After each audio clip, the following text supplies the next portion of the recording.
So the tracheal bifurcation, this occurs at about the base of the heart. The base of the heart. So the heart is situated somewhere else, and the trachea bifurcates at about the base. That is dorsal to the base of the heart. And by the time you try to count the number of ribs, you have something, the fifth intercostal space somewhere here, where you have the bifurcation occurring, the fifth intercostal space.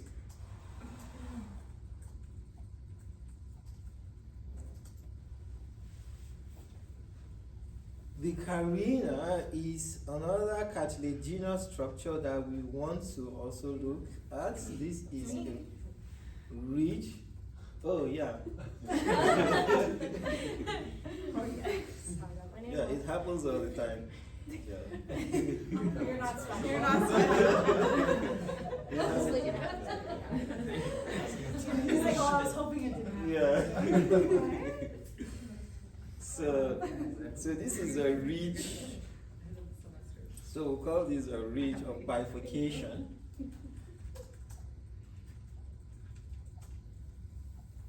So it is cartilaginous. So this is highly sensitive. It is highly sensitive. In fact, it is considered as the most sensitive part of the trachea as an organ. The reason is because it is highly innervated. It is highly innervated. So, of course, it has a mucous membrane here, which is so if you have a an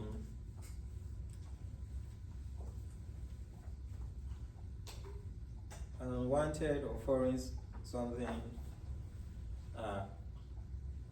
attempting to pass through here, so because of the sensitivity of this structure, it triggers cough reflex. Triggers cough reflex.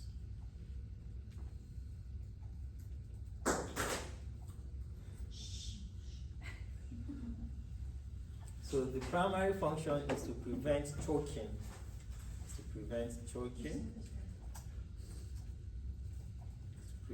choking.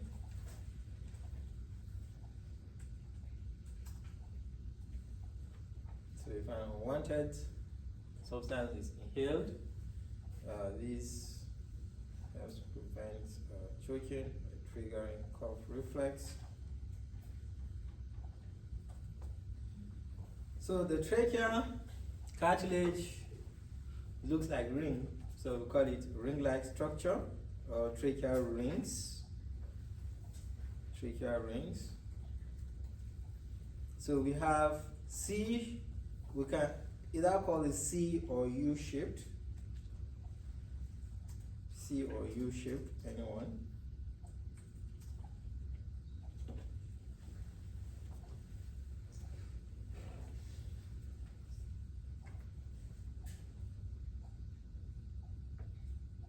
So this is trachealis muscle or tracheal muscle or trachealis muscle. It's a smooth muscle. So this muscle helps to complete the dorsum of the trachea, the tracheal ring. So the tracheal ring, so it is important to know that the tracheal ring in domestic animal is incomplete. In all domestic animals, incomplete, except in birds. So in birds, it is a complete ring, but in these domestic mammals, they are incomplete. So these trachealis muscle help to complete this ring. It helps to bridge the gap. So again, it is important to take note of the relationship between this trachealis muscle and the trachea ring. You can see that it's not the same across all species of animal, as you have this trachealis muscle at the exterior, not the interior part of this trachea ring. So that is one thing to take note of. And the other thing that I want you to also take note of is the edges, the two edges of this trachea ring. It is not the same across, the arrangement is not the same across all domestic mammals. So in dogs, you can see that they come this way, and here it goes this way, and here it goes this way, and something close to this, but this is the major difference that we have here.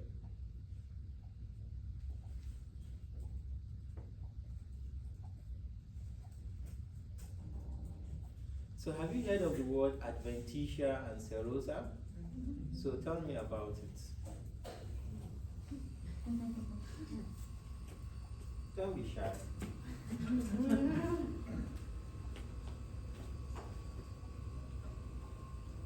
Adventitia is more like external, right? Yeah. Adventitia is more like External, like outer. And Serosa would be more inner from it, or without, if you will. we are making progress. We are making progress. Yeah. So they are both external coverings of tubular organs. Adventitia and serosa are both external coverings of tubular organs. So now, how do they differ from one another?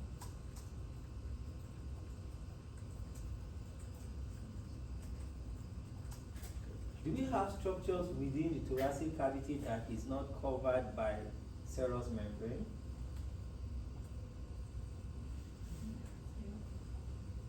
Yeah, we do. We have seen the pleura within the thoracic cavity lining the thoracic wall, and as well the lungs. But the trachea passes without a pleural covering. So in the event whereby you don't have a pleural covering on a tubular organ, what you will have is adventitia. So in the event where you have a pleural covering on a tubular organs like we have in intestine, then you have serosa and not adventitia. So the function, they are both connective tissues, those connective tissues. Adventitia helps to anchor, whereas serosa helps to secrete fluid that lubricates the organ. So this means that adventitia lacks mesothelial lining, whereas serosa has mesothelial lining. So the mesothelium or the mesothelial cell produces these secretions.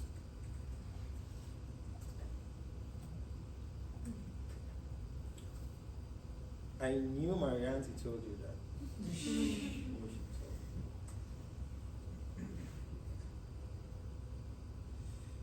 So the relationship between the esophagus and the trachea, relationship between esophagus and trachea. So I won't bother you much about this for now, but within the thoracic cavity, you should know that the esophagus is above the trachea. So the relationship changes.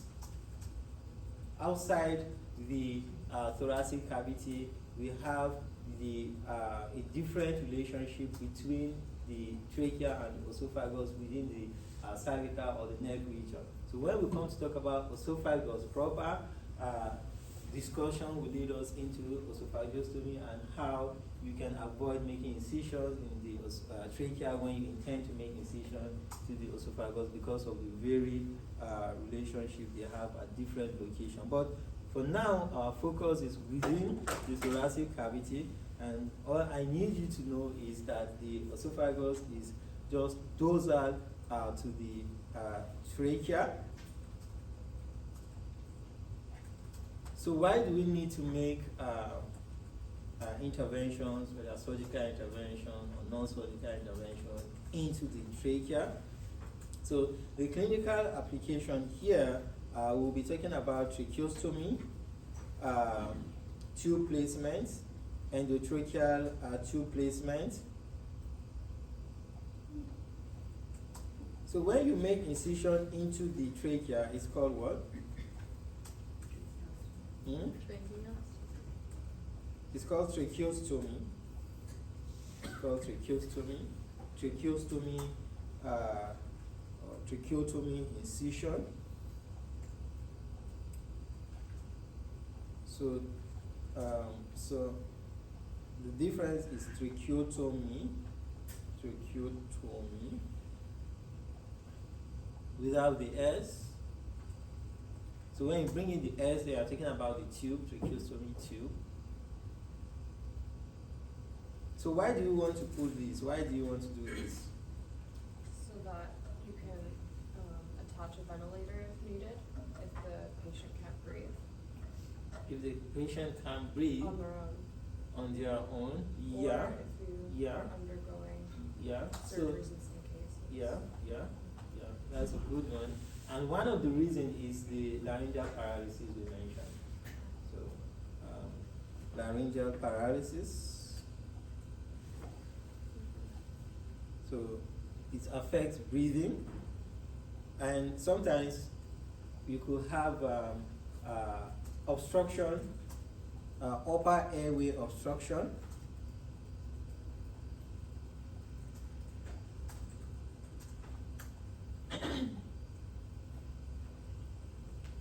So in cases of severe pneumonia, you also want to do this. Pneumonia.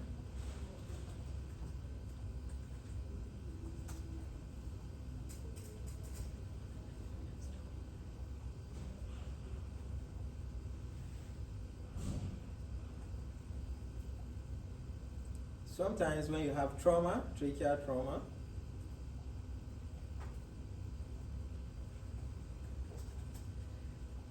so what part of this trachea is this incision made?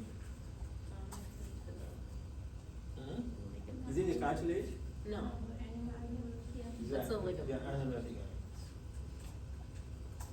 So not the cartilage, not the trachealis muscle, but the annular ligaments. So what about endotracheal tube placement? Why do you want to do this? Yeah, anesthesia. In addition to this, also, right? Anesthesia in addition to this.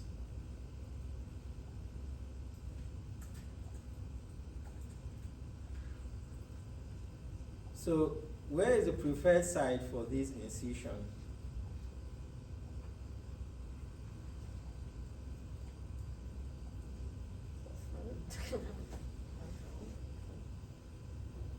So you want to, we say middle third, somewhere between the second to fifth tracheal rings.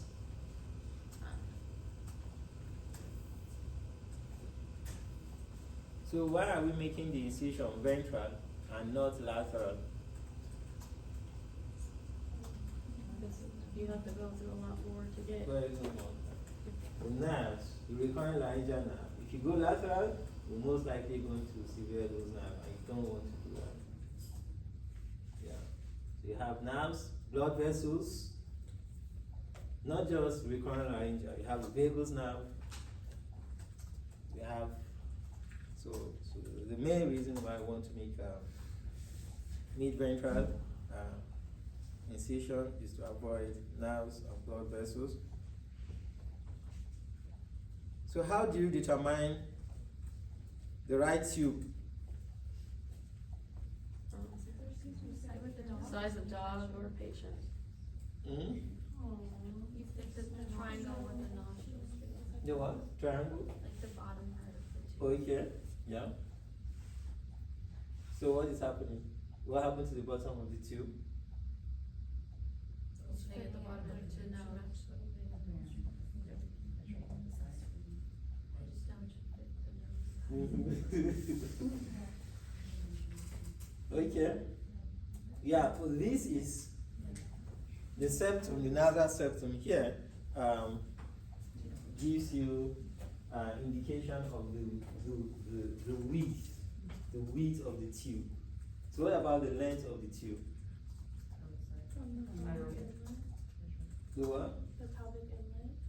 Yeah, exactly. So the pelvic inlet, which is what is being attempted here. So this tube is beginning all the way from the pelvic inlet to the nostril.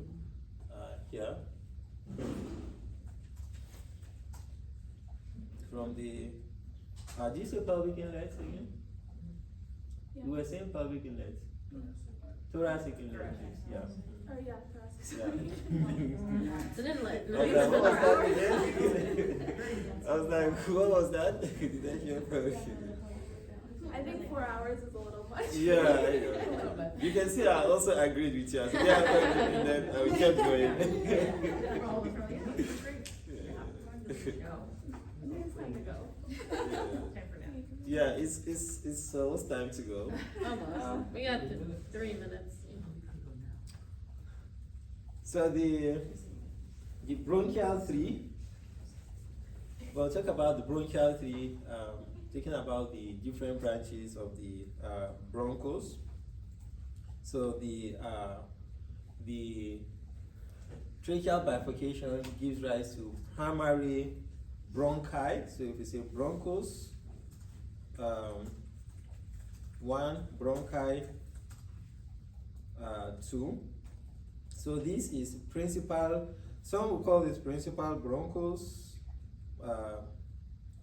And some prefer to call them pulmonary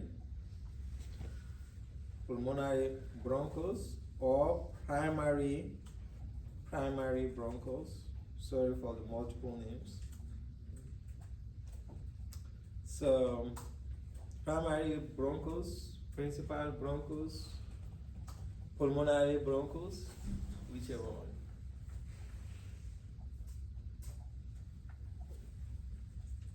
So they are short, they are brief, short, they are thick. So the tracheal cartilage still continues here. They are made up of cartilage, they are cartilaginous.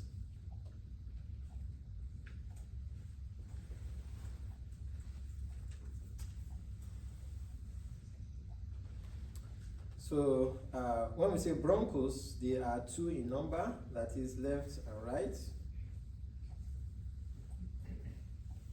So this is the hilus. The point where it enters the lung is referred to as the hilus. It enters the lungs at about the hilus. Is it time?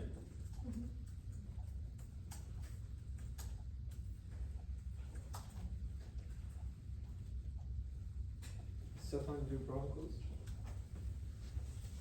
Okay, we're going to stop here.